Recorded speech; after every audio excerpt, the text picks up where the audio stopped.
Hey guys, welcome to another episode of the Harmony and Hustle podcast. I am your host Shaun, and I'm joined again by my co-host Daniel. And today we have the wonderful guitarist, Mr. James Hackett. Hello.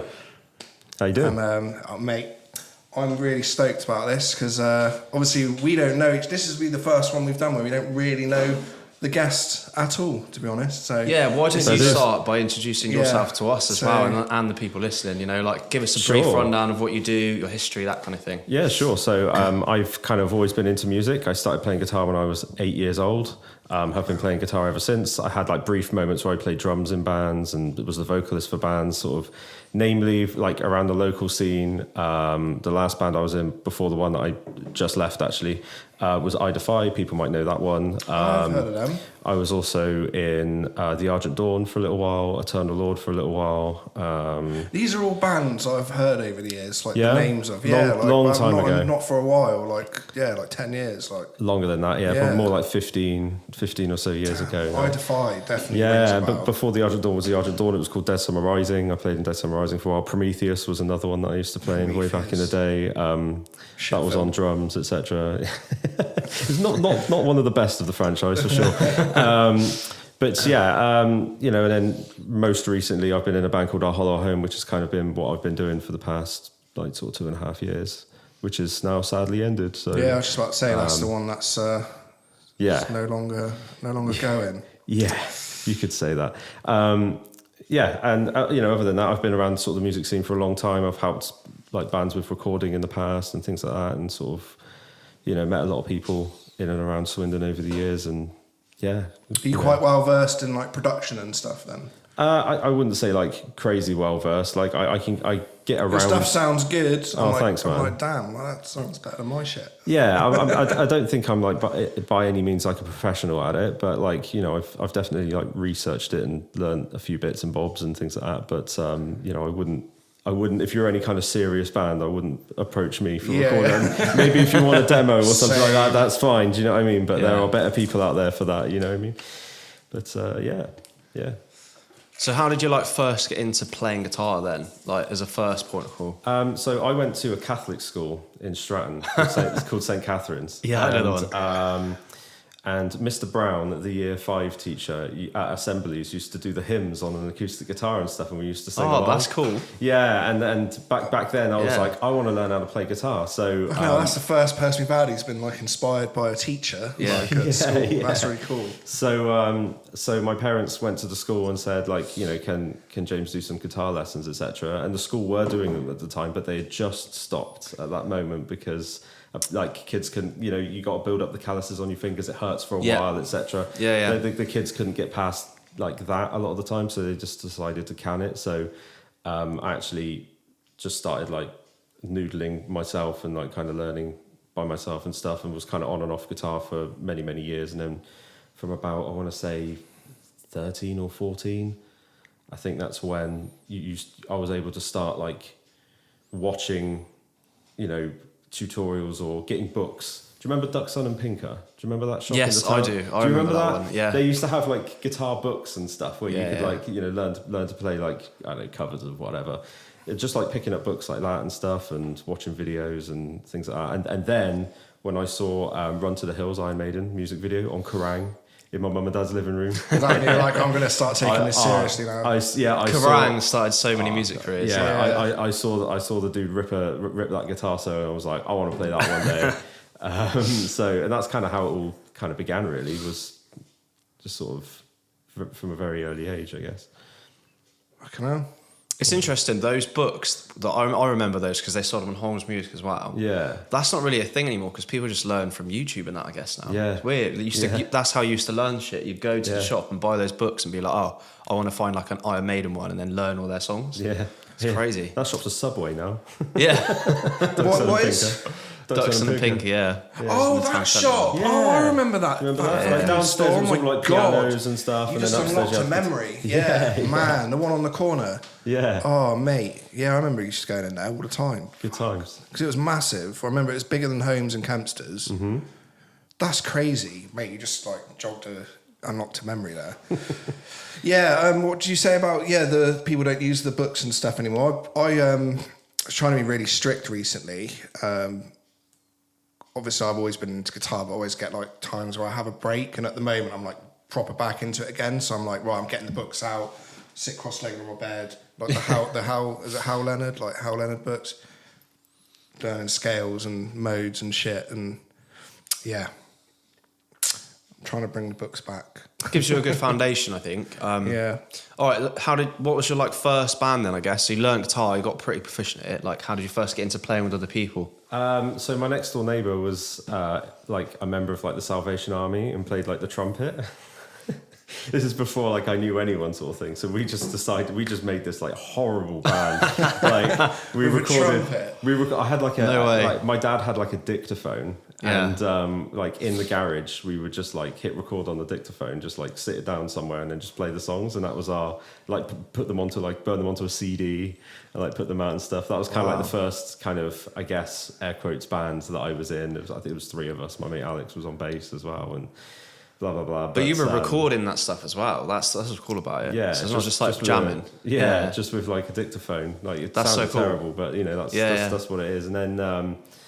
My first band that was actually like playing shows and like, you know, doing something a little bit more serious was Prometheus. Actually, that was the first. There's a funny story about me getting into Prometheus because I'd been like drumming for quite a while as well at this point, and I went to a job interview at the Royal Mail, believe it or not, and it was like one of those kind of group scenarios where loads of people were all kind of going for like the same jobs and stuff, and I hate those. I mean, you know what it's like. You're a drummer. Like I was just tapping my legs the whole time. Do you know what I mean? And like my and one of the other girls that was having an interview done was like, "Do you play drums?" I was like, "Yeah." She's like, "My friend's actually looking for a drummer," and I was like, "Oh, really?" And then that's how I kind of ended up joining Prometheus, was like through a job interview. At Royal Mail. That's so random. Yeah. Wanted the job at Royal Mail. Just goes to show though that opportunities are everywhere, aren't they? You don't know where they're going to come from. I think it's a valid point. Like when you meet people, you got to like unlock that sometimes. So you never know like who you're going to meet. Like I've met so many people like going out on nights out in Bristol. Admittedly, some of them it doesn't follow up on anything, but you just meet all these interesting musicians. But you got to put yourselves in those situations, I guess. Yeah, it's all part of like the networking and that. Yeah, 100%. I wasn't even looking for it; it just happened. Do you know what I mean? And then from there, that's when I started meeting other musicians in the local scene and things. And then bands would just kind of spring up in places, and then you would join them because you're friends with them now. You've played a handful of shows with them. You're all hanging out. You know, it just becomes like one big. You know, when you're younger, when you're like sort of 19, the music scene is like almost one giant circle of friends, isn't it? It is, yeah. Everyone goes to each other's gigs. Yeah, it's still kind of like that now, to be honest. It's a smaller circle, It's a smaller circle, but it's still there. We talk about it a lot all the time, like the Swindon music scene and stuff, and how there is like a really tight, you know, community and stuff. But it is a lot smaller than it once was. Yeah. Sad times. So for that band, were you just playing like local shows, or did that kind of get a bit further? No, it was just local shows. I mean, we played Swindon a lot, but then we did go away and play like other sort of shows around the sort of southwest. Camera slowly. Oh, that's right. It's nodding off.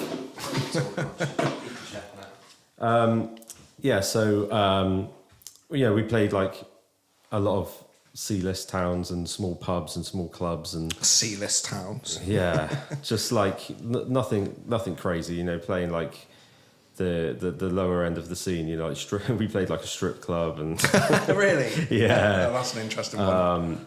The pole was like right in the center of the stage for that. Our vocalist had a field day with that. And then obviously, you go from one band to the other, and the shows kind of get bigger and bigger as time goes on, really. Nice. So how did that lead you into the band that just sort of split up, sort of? This is what the reason. This is just to sort of give some context. This is kind of the reason I wanted to get you on, because you popped. There's like a bunch of us in like a group chat for like Swindon music scene and stuff, and you popped a song in there, and you mentioned that your band had just split up. Yeah. I listened to the song, I was like, fucking hell. I was like, this guy's just split up from this band that's been going for ages, and he's like straight back out there, straight back on the hobby horse, so to speak, making music and just getting on with it. And I found that really inspiring. I was like, I'm going to pick up my guitar. I'm going to get back into writing and stuff. Yeah, so like the thing about that, like where that sort of came from was, like rewinding it back a little bit. I played in I Defy, and music at that point was like my life. It was like, you know, everything I did all day, every day, apart from like working in some like dingy warehouse or whatever. Yeah. You know, that's all I did all day, every day. And, you know, we had some success with I Defy. We played some shows out in Europe. You know, we had some videos out on like Scuzz and Kerrang and all that kind of stuff. Quite successful then. Like, I mean, like I guess, but like not. I would say that's like a success. Yeah. Like, on I guess Scuzz, what we're saying is Kerrang. like it's not like that was going to be your full-time job. You didn't get to that level of success. There was no money involved. Yeah, in it, yeah, even at that level. But you like, got some exposure, but you know what I mean. We did really well, and then when that band broke up, it broke up like quite hard, and it was really like personal the way that it broke up and stuff, which I won't get into, but it ruined music for me at the time. Really, like I thought it was full of snakes. I thought like I didn't want to be involved. Because there's always so much drama, even when like, you know, even when it's not connected to you, you're hearing about drama between this band and this person and that person, and someone's misses over here with this guitarist in that band, and it gets really messy, and people just get a bit too close and stuff. And at the time, like the way that band broke up, I was just kind of like, I'm out of this. I don't want to be involved in this anymore. It's upsetting me being involved in the music scene and stuff. So I actually stepped out of the music scene for a solid 14 years. Fuck. Yeah. So so there's me like kicking myself. No, I haven't played guitar in like a couple of weeks. 14 years I didn't do bands. Like I still played. That's like proper quitting. Like I still played guitar and stuff, but only noodling like at home and things like that. And I kind of just sort of dove into my career and just kind of put all my energy into that. But I stepped out of music for about 14 years, and then I started getting the itch again.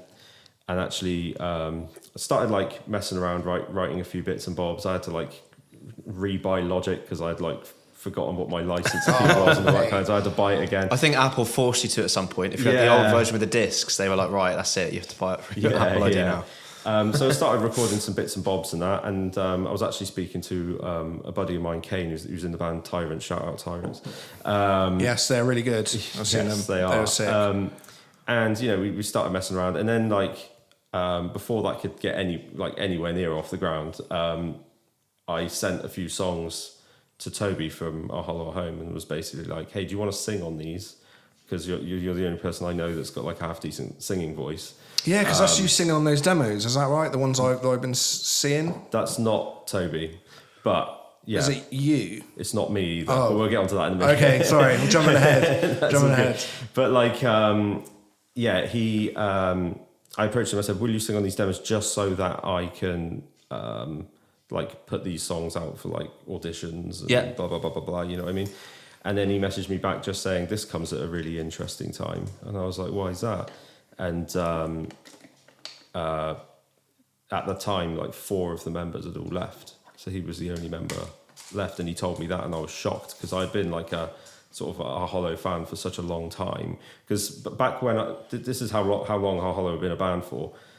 I was in I Defy, we toured with like a previous iteration of Our Hollow Home called Deadlines, which was all the same members, just like different names. They just changed they just rebranded. And I knew them back then because we did that tour, and then I recorded them, and then they changed their name to Our Hollow Home, and then it kind of just carried on from there. So I'd known them for a really long time, and a lot of the original members were still around, bar like 2, and I was just like, wow, this is crazy. Like, what sort of happened? You know, and he kind of explained what had happened. So they all had their own individual reasons, and they were getting quite big. They'd done like a bunch of shows with A Day to Remember. They did like a few shows with The Ghost Inside. We're doing big European tours like 3 times a year and stuff. And I was like, you know, you guys are killing it, because they've been a band for so long.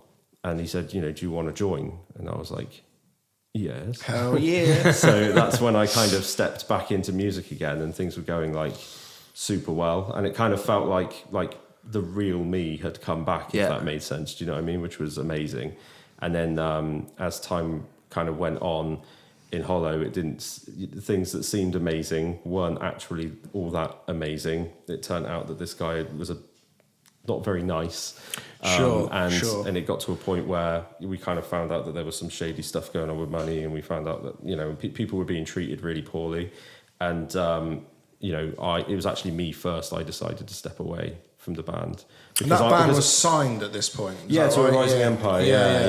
Yeah, which is like an offshoot of like Nuclear Blast Records. That's like more metalcore sort of bands and things like that. And they've been great. They've been amazing. I have been keeping in contact with them after the band broke up, etc., and trying to help them because there's an album to be released but no band, so it's kind of like a skeleton release at the moment. And that obviously they shot a lot of money into that record. We're looking upwards of sort of 6 figures if you include all the promo and music videos and the actual recording. It's a lot to just drop. Yeah, exactly. Yeah. So I don't want to burn any bridges with them. So I said I'll still promote it. Like even though I'm not part of the band, I'll still do my bit to like get the word out about it. And if you want me to cut a promo, shoot a video of me talking, saying it's out now, all that kind of stuff, I'm still willing to do all that kind of stuff. So, but they're interested in hearing what I'm coming up with at the moment as well. So who knows? Who knows what the future holds? You know what I mean? Hopefully they like the tunes and I can kind of, I don't want to use the term leapfrog, but get back onto the label. Totally. But that's where we're at now. Nice. Yeah. And so the stuff that you've been working on, so there's this track that you put into that group chat. Yeah. That's the stuff you started working on. Yeah. So the first song that I started working on was called King of Nothing, which was kind of about the whole situation with the sort of, with the one member and all the rest of it. And at the time, using that as like a therapy track. Yeah, at the time I felt very. I don't anymore, but at the time I felt very, very angry at the whole situation. And I sat down and the first thing that I wrote was just death metal. Yeah, it's just what came out. So I did that, and that got quite a lot of attention, obviously. Yes. And then the feature that I got involved in it was a previous vocalist from My Hollow Home as well. So a lot of people were like kind of excited about that knew about it. It was, it was a cool song. But then the next thing I wrote after I sort of calmed down a bit was more like metalcore, like more like my roots again, etc., etc. And progressively, the more songs. I mean, I've got. Is this the stuff that you were singing on? Yeah. So it is and it isn't. So okay. I'm not a vocalist. Sure. So I'm just a guitarist, but I want demo that has vocals on it. Okay. So I'm doing have you ever seen those metalcore SpongeBob videos? I was not expecting that. No. Right. So there are on YouTube. There are metalcore songs that have been written, but the voice that you're hearing is SpongeBob and like Plankton, and like. No way. Honestly, they're so good. They're ridiculously good. But basically, what it is this guy is like he's screaming and he's singing. And recording the whole song, writing it all and that, but his vocals he's feeding to like an algorithm that changes his voice into SpongeBob. Wow, that's very cool. So then he'll put out a video that's like SpongeBob does metalcore or something like that, and it just drums up tons and tons of views. And so this is what you were doing, and that's what I'm doing. So I'm writing the songs, I'm singing, and I'm screaming. Show me how to do this. Yeah, so. I'm like singing, screaming, everything into the microphone and that. But screaming, fine. Singing, terrible. Yeah. So sure. So I'm singing into it, melodyning it. It's then going into the machine proper getting deep into and giving me back a voice that doesn't sound horribly melodined and actually sounds half decent. And then I have demos that have vocals on. Right? Yeah, I didn't notice. Yeah, now I can be like, hey, do you want to audition? Here's some songs. Here's the melody. Here's the melody. Here's everything. Here's all the words. And then I can just give them the instrumental version of it and just be like, there you go. You've got a reference guide vocal. Yeah. And the kind of thing that I want, like the kind of voice that I want, the kind of styling and tone and things like that I want. I'm not obviously going to get the exact same thing as what the machines do. No, but it's like a good thing to aim towards. Yeah, it's a good way really of because the way I write is I write vocals first, which is kind of weird. So I do. I was going to ask you about your writing process. Yeah, so I start with vocals. So I'll sit down sometimes pen and paper, sometimes just notes on my phone. Just words or melody? As I'm writing the words, I'm kind of singing, humming a melody to myself, whatever. That's interesting. Yeah. I've tried that. I can't do it. It's the other way around. I never used to do that. I used to do it the kind of standard way where you would write a guitar riff and then you'd be cool, and you'd start programming the drums in, and then the vocals the last thing. I do. Exactly. And then you try and fit the vocals, but I tend to find that I end up writing stuff a bit too bit too techie. Yes, and then it's hard to squeeze vocals. This is my problem. Yeah. So I started committing to doing the vocals first and the vocal melody. So I'll have something. And I'll start with the chorus usually, and I'll be humming that to myself, and then I'll pick up the guitar and be like, what are the chords to what I'm singing? and then I would figure out what they are. Interesting. And then I would go, right, I have a chorus, and then I'll be like, what happens after the chorus, what happens before? And I'll either work to the end of the song or I'll work to the beginning and then complete the rest of it. So that's kind of like generally how I've been doing it, which is a bit weird. But like I say, having that where I can actually audibly listen to something that's half decent back vocally for me to noodle over the top of means that I can't get in the way of the vocals. If that makes sense. Yeah, change your writing style, right? Doesn't it? I think that's why I struggle so much, because I'm like writing guitar parts and I'm like, okay, this is going to change here. Like, this is a pre-chorus idea. But then when I finish like a song, I'm like, okay, the vocals, and I'm like humming along, and I'm like, I can't figure out a way for this vocal melody to change and match the guitar parts, and it all makes sense, like coherently. Yeah. So maybe I'll try it the other way around, because it does seem like, maybe having the vocals be the guide and dictate the guitars. I think even having that mindset helps you, because I found, like, obviously I started on drums and I learned guitar, and then when I'd write guitar, I'd be like, okay, now I think of the drum part very differently. Same sort of thing. I'd play like a much simpler drum part for the track, because I'm like, okay, I'm thinking about making sure there's space for the instruments. Yeah. So it's almost like having a different perspective on like how you write. And I guess that's what's good about when you write with other people. It makes everyone in the room think of different parts because of what the bassist is playing, or what the drummer's playing there, or like what the vocal melody is and stuff like that. So it's all about what serves the song, isn't it? Like, I think a lot of people write music for other musicians. Yeah. And rather than, regular listeners of music, if that makes sense. You know what I mean? Like a lot of people just trying to impress each other with like, crazy fills and all the rest of it. And there's a place for all of that, by the way. That's totally me at the moment. Yeah. But for the genre that I'm writing for, like metalcore, it's all about the hook. It's all about, do you know what I mean? The vocals are what people are going to gravitate to first the rest of it is just all supporting the vocals. That's kind of like it's interesting what you say about like people writing songs for other musicians. I think when I'm like writing stuff, I'm like, what will a guitarist think is sick? Like, rather than what would an everyday person think? Okay, or just cool, like I think at the moment I'm definitely like in this weird hole where I'm like trying to like write techie stuff, and I'm trying to sound like another band, if that makes sense. So I'm like into Periphery massively. I like always have been, but I go through phases where like sometimes I'll just write like thrashy stuff, and at the moment I'm in that techie phase. So everything I'm trying to write, I'm like, it's not techie enough. Like instead of just letting what's in my soul, if that makes sense, like come out. So like I say, it depends entirely on who your audience is. There are people that will like techie. Got no audience. Like. Yeah, but you know what I mean. But like, I know what you mean. Yeah, sure. Yeah.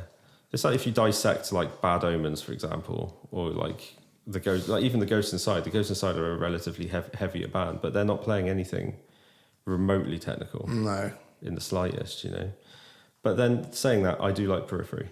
Yeah, I do enjoy, but I am a musician, so yeah. We spoke about this before, haven't we? Like musician bands that are musician bands. Like my girlfriend would call them more like musician bands. Only musicians enjoy it. Bands, like proggy bands. Musicians, only musicians understand. Like Polyphia. Have you heard Polyphia? I really like Polyphia.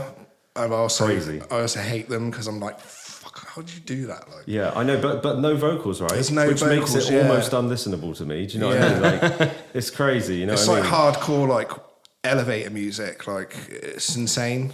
Yeah, it's very good though. Very, very good guitarist for sure. Yeah, Tim Henson. Yeah, he's insane. Like, I've seen the way he did like a little writing video and like shows how he'll write stuff. And he doesn't start on the guitar; he'll start on the piano, write some stuff on like a keyboard and stuff, and then he'll be like, right, then he'll figure it out on the guitar. That's why it's like so crazy. And he's like jumping around all over the place. That's cool. And you're just like, what? I'm just like... Well, that kind of expands your mind a little bit because you're playing a different instrument, right? So you might play that a little bit differently or think about that a little bit differently when you're writing. And then when you've got to transpose what you could...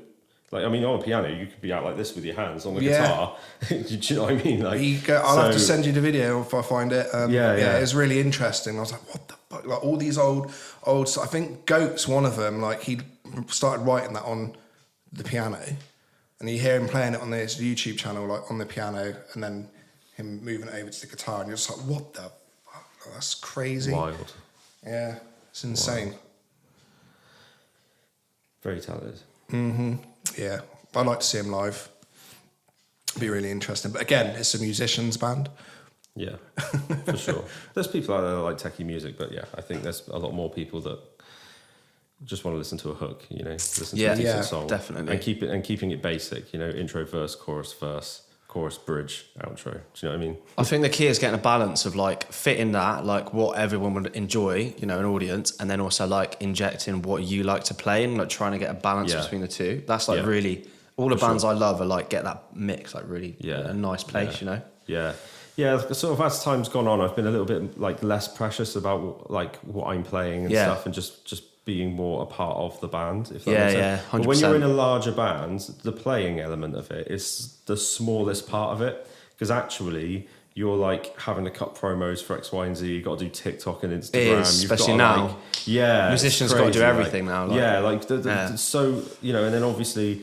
Merch, if you're doing the merch yourself and having to ship all that out, that's like an everyday thing almost once you're in a larger band, and, dealing with labels and dealing with management and dealing with booking agents and all that kind of stuff. And it's, very little of what you do is actually the music, if that makes sense.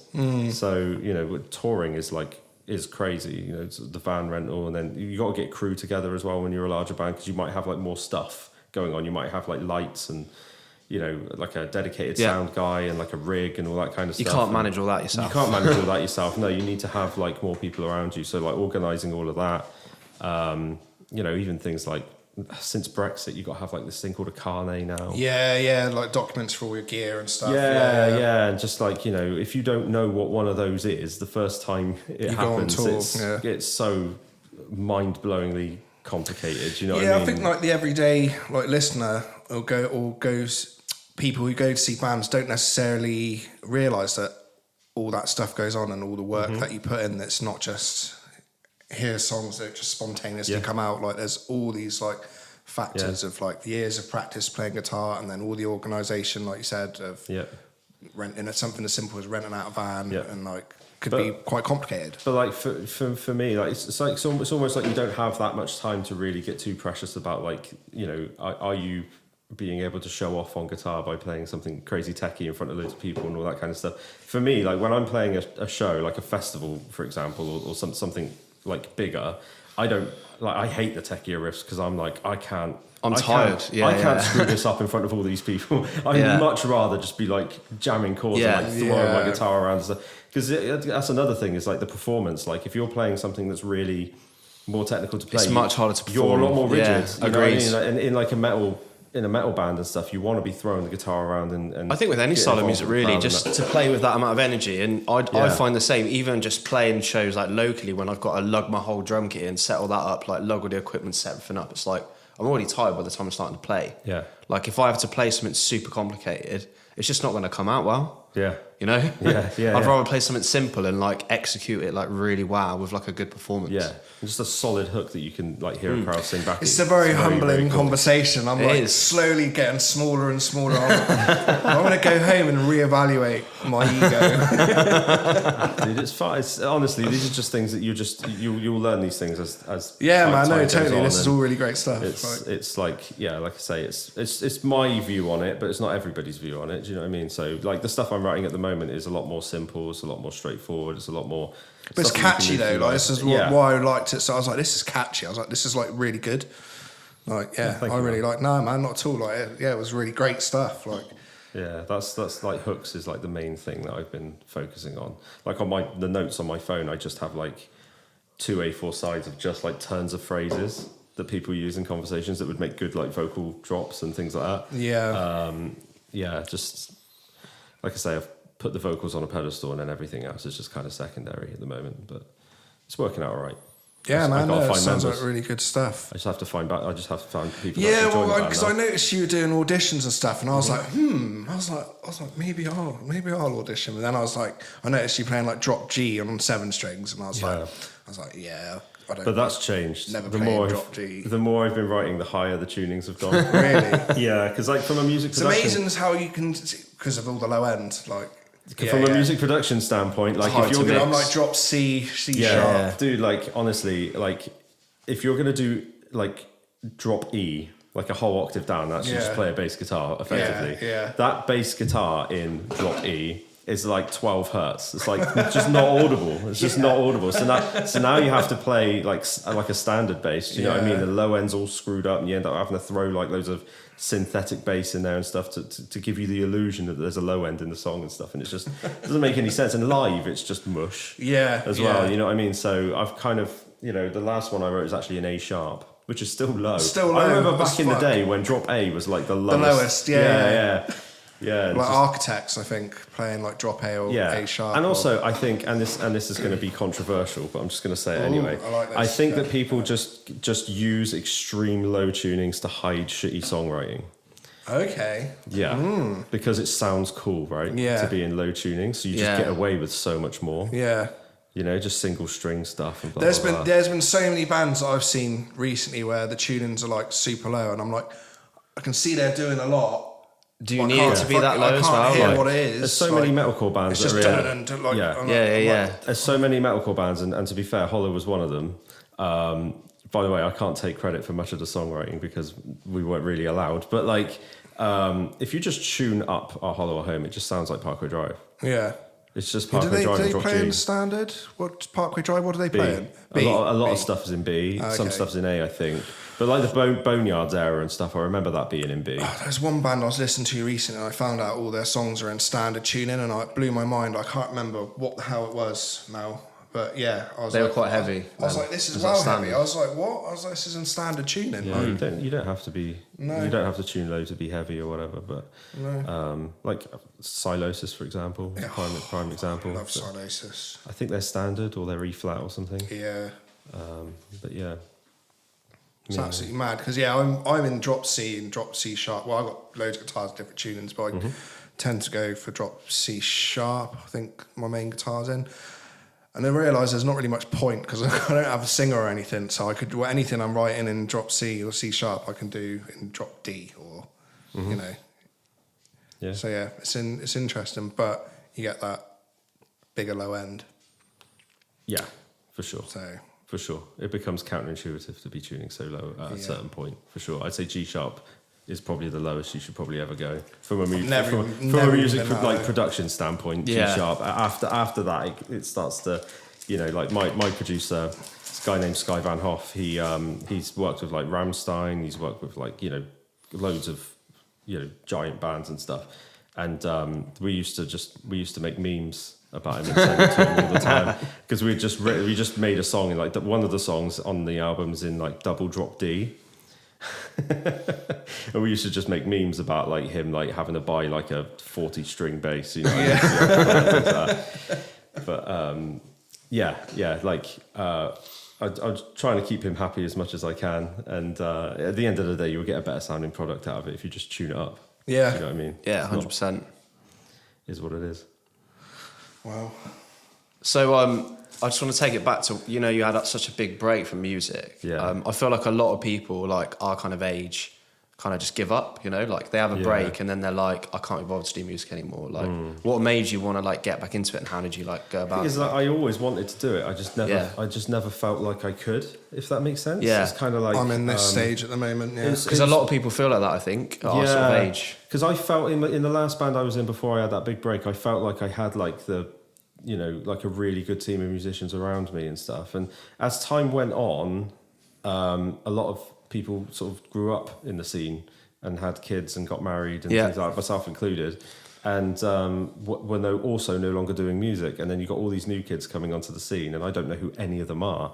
So it become almost impossible to put a band together because I'm like, who are you? Who are you? Who are you? I couldn't have even named you like, two bands in the Swindon music scene for a while because I was so out of it. Do you know what I mean? But I forget what the original question was now.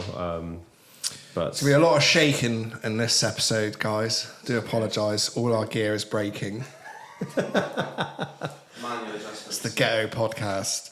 Just around kind of like, how did you get back into it? Because a lot of people get to that point and they're just like, I'm just going to stop music now. Like, I guess play at home, play what guitar. What advice would you give to someone who's like in like, in that position, yeah. Stuck in like a bit of like I am at the moment. I've got so much stuff going on. I would love to get a band going, but it's you just think I don't have time because your priorities change. You have time to. So if your life is miserable now, all right, now take music out of it. Is it more or less miserable?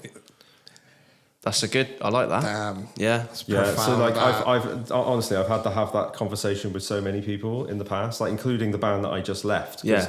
For a really long time, people were like trying to leave the band for valid reasons, by the way, believe me. And I just had to keep pulling them back. And one of the things was, they wanted to do music, they wanted to keep being part of the scene, they wanted to be successful, and they were enjoying it, and it's like a part of like an integral part of who they are. And the alternative is their day job, which sucks, which they hate. You know what I mean? It's like, all right, take music out. Does your life get better or worse from this moment on? As stressful as the band is it better or worse? And it was all of course it was actually life is worse without music. Do you know what I mean? And it's the same right now. Like I've gone through quite a stressful moment with this band breaking up and stuff. And like I feel like I just got it back after 14 years. I had 2 great years playing big shows, doing great things, signing, all that kind of stuff, rock and roll lifestyle, all that kind of stuff, loving it, feeling like you've made it, and then 2 years later, just gone like that. And I know what those 14 years felt like. I got depressed over those 14 years. I ended up, going to the hospital and all kinds of stuff. I was in a really bad state because music wasn't a part of my life, and the job that I was doing sucked and all the rest of it. And I don't want to go back to that. So this time, rather than saying, screw the music scene, screw everyone's a snake, just getting bitter about the whole thing, I've just gone, you know what, screw it. We're going to make like a makeshift studio in my parents' attic because there's no room in my house, and we're just going to bang out a load of songs, and we're just going to keep going for it. And that's what I've been doing, been staying in touch with the label, staying in touch with the booker. Luckily, they're amazing people, and they're like, show me, what you come up with when you're ready to go, come back and actually show us something. Yeah. Which like normally, if you send these people emails with your music, it's 10% that they might even open that email, if that makes sense. Now I've got like, that's one good thing about being in the band that I was in, is that I have the connections already. I can just go directly to them and just show them the music, So with any luck, they'll dig the new stuff when it's all produced properly, and I've got a band together, and we won't necessarily be starting from absolute scratch again, but I guess we'll see what happens. If I have to start from scratch and start sleeping in the footwells of vans again, then I will do that. But I am 36 years old now, starting to like, I won't wake up in the same state as today as I would have back then, if that makes sense. You seem to have you seem to write quite fast. I don't know if that's just my perception, but I was like, fuck, you like put out the one track you write, and then like next day there was another. I was like, god damn. Today, how do you do this? Today's. Do you have a lot of music theory or no? Okay, that's just because I can't read sheet music. Don't know. Okay, same as me. Okay. Yeah, if the guitars are not in standard tuning, I couldn't tell you that fret 3 was G. Yeah, okay, I'm the same. What I mean? But no, so I guess that a lot of that comes from actually writing the vocals first, I think. Yeah. And getting a chorus down first. Once you've got a chorus and you kind of know how that tails off, for me at least, the next section becomes a bit more obvious. Yeah. And it just kind of goes from there. So normally I wouldn't write songs this quickly. It would normally take me quite a bit of time, but also actually being able to hear the vocals back, like modern technology is amazing. You can actually hear the vocals back. You get a vibe then, you know what I mean? You get a sense for like what the song might be ahead of actually finishing it.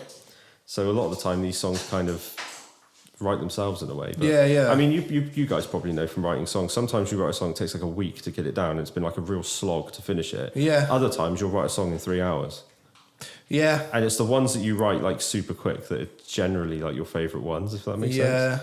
That, and also I've got one track that I've been writing for like 7 years and I'm still not happy with it. It's like, it's an 8-minute rock ballad, but I'm just like, sometimes they just click, just come out. And then I've got other stuff that I'll write in like a day, and I'm like, damn. Generally, if I've not written something in 48 hours, I've probably bin it. Yeah, really. Okay. Yeah, I've got loads of stuff. That's pretty ruthless, but it's a good way of doing it. Yeah, if it doesn't like flow like that I get rid of it and I move on. It's that flow. That's literally what it is. It's like when a song is flowing, like you're connected to it emotionally, you're playing really well, you can think quite clearly. It's going to obviously be this bit for the next sequence or into the chorus. You know what I mean? It just fits together naturally normally when it's a good one. And at the moment, like, you know, like I guess I'm more emotionally loaded. Yeah. The band's just broken which up helps. and things like that, which It's helps. like that's your fuel. Right? It helps with writing lyrics, and lyrics is like the first thing that I write before the hooks and all that kind of stuff. So that helps. Doing a lot of walks.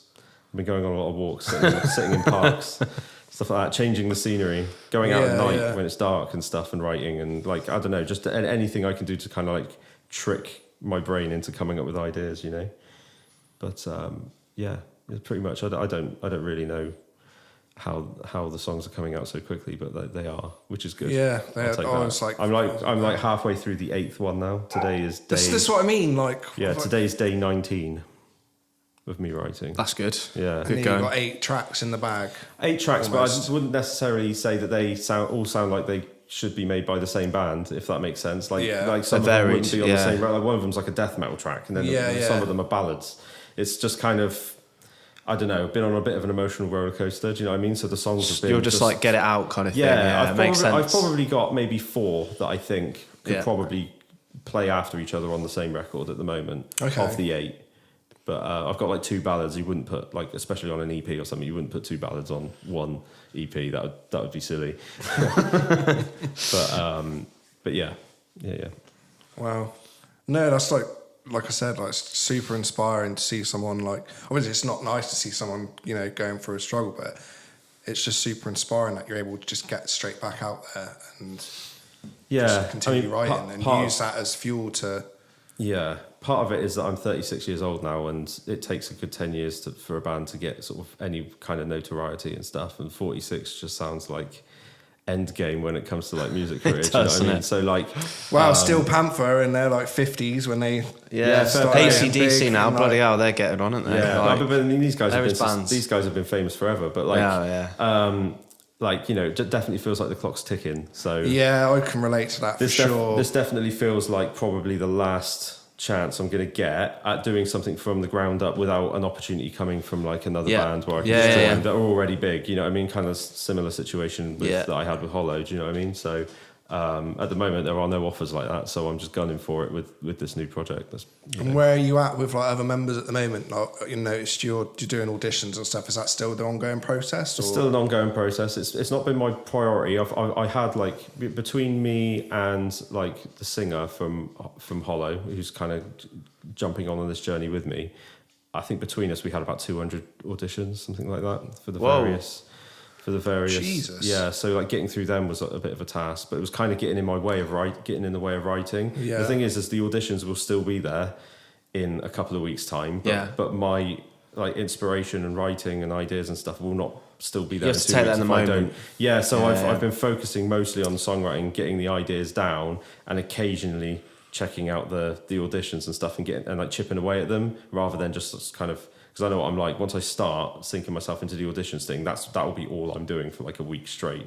What is the process for that you're doing? Is this like online stuff, or are you sending out the tracks and being like? It's just online. At the moment, it's very introductory. So it's very much like, who are you? What's your touring experience? What have you done? Can you send us some links to you playing your particular instrument? Live in bands that you've been in, playthroughs that you've done on YouTube. If you've done any of those, just send it all. Send what you've got, and then we'll go from there. I'm not looking for the most technically proficient people because I'm not writing the most. Isn't it? I'm not really writing the most technically proficient music. You know, as long as a drummer can be on, like, you know, can stay in the pocket, play to a click and things like that, then that's absolutely fine. The same goes with everything else. You know, the hardest thing is finding a clean singer. That's the hardest thing because you've got to nail that. Yeah, that's always going to be the hardest thing. Like finding. Yeah, you've got to nail that. You can't. That person needs to be special. So for that's like that's open, hard. But yeah, that's open to the outside of the UK world. So that's just who anyone. Anyone, for sure. Because like, you know, a flight from Berlin or whatever to the UK is like 57 quid. Really? So, Not cheap. Okay. So like whatever, if someone from Germany I've had taxi has rides more expensive than that. has like an insane clean voice, it's not like, you know, the end of the world to get them over here and stuff. So, And so, what are your ideas member-wise? So, it's a drummer, bassist, singer, 2 guitarists. Yeah. So yourself. So you're looking for another guitarist. I'm looking for another guitarist, a bassist, and a drummer at the moment. Yeah. Okay. yeah, so we'll see what happens, you know. But if two guitarists came along that were like really good, then I would just play bass or something. I'm not precious about my role in the band whatsoever. Okay. Yeah, Wow. it's just, can I get the best people together from up and down the country, and put a band together and present something that's the best it can be to the label and to the bookers and things like that, and hopefully kind of get the show on the road. Wow. That way, yeah. So at the moment, I'm talking to people from like Manchester, Sunderland, all over London, all over, yeah. Because Hollow was like that. Hollow was our singer was in Sunderland, our drummer was in Norwich. Toby and Matt were in Bournemouth and Southampton. And is that a bit of a mission? I mean, I suppose for writing, you can write virtually these days, so that's not an issue. Yeah. Like you can record your parts in your own place, and then I guess you just got to come together for rehearsals anyway. Yeah, so we would come together only like before a tour, and then and we would come together earlier before a tour to like get the most out of our time together. So we would try and book like music videos and photo shoots and other bits of content that we needed to Whilst you're together, that makes sense. Whilst we're together, yeah. So people aren't doing a trip for a tour, going away, and then coming back for a music video and going away, coming back for promos and going away, because that doesn't make any sense, especially when people are travelling like all the way from Sunderland and stuff like that. So that's the way we did it, and it worked out quite well. And obviously we got musicians that were proficient in their instruments and knew what they were doing and would practice at home every day. So when we got together and we played live, you can just play the set. We could just play it, and it's all to a click anyway. And everyone had in-ear monitors and stuff. So as long as you're, you know, what you're hearing in your ears is what you were hearing at home, pretty much. Do you know what I mean? Yeah. So as long as you were practicing at home and stuff, we would get together and it would just be tight. You know, we'd have to run the set 2 or 3 times or something like that. But that's it. And then you get tighter when you're on tour anyway, because every show's It's like practicing, isn't it? Yeah, you're practicing every day when you're on tour. So the set just gets tighter and tighter, really. Gets tighter and tighter. Yeah. If you want to see a band like at their tightest, go to like their like third quarter of their tour or something, and watch them then. Yeah. Cool. Yeah. Anyone listening, I suppose, if you're interested, send your audition. Send your auditions. So I'm easy to find on Instagram and Facebook and stuff. Yeah, where can people find you? I think we'll sort of wrap just it up about in to a say sec. that, Yeah, sure. So most of my music stuff at the moment is going on my Instagram, which is James_Hackett__. Cool. I'll put it in the appropriate places so people can find it easy. Somewhere. The description. The description. That's the word I'm looking for. Also, just James Hackett on Facebook. You'll find me on there. Feel free to add me. I'll accept anyone, pretty much. That comes my way, as long as you're not, you know, some fake ladies selling their OnlyFans at me or something. Right. No profile photo. But like, But by all means, and just get in contact and say hello and all the rest. Even if you're not auditioning and you're just part of the local music scene, you know, that'd be great. It's great to be part of the local music scene again. It's been so long. Yeah. Do you know what I mean? It's wild. But come say hello. Great. Cool. And your tracks, they're up online as well? They're all on my SoundCloud, On your SoundCloud as well, so I'll get that link from you too. It's not a dedicated / James Hackett type. It's like all random numbers and letters and jumbles and stuff. I figured as much. You'll find it in my bio on my Instagram if you're looking. There you go. And the same on my Facebook as well.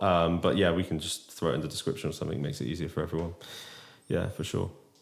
Nice one. Cool. All right then. Well, thanks for coming on, James. It's been really great. It's been thanks so much. Some profound words and some interesting advice and lessons I'm definitely going to take home and put into practice. And I hope you guys out there will do the same. Yeah, perfect. Thanks, everyone. See you next time. Cheers. Bye-bye.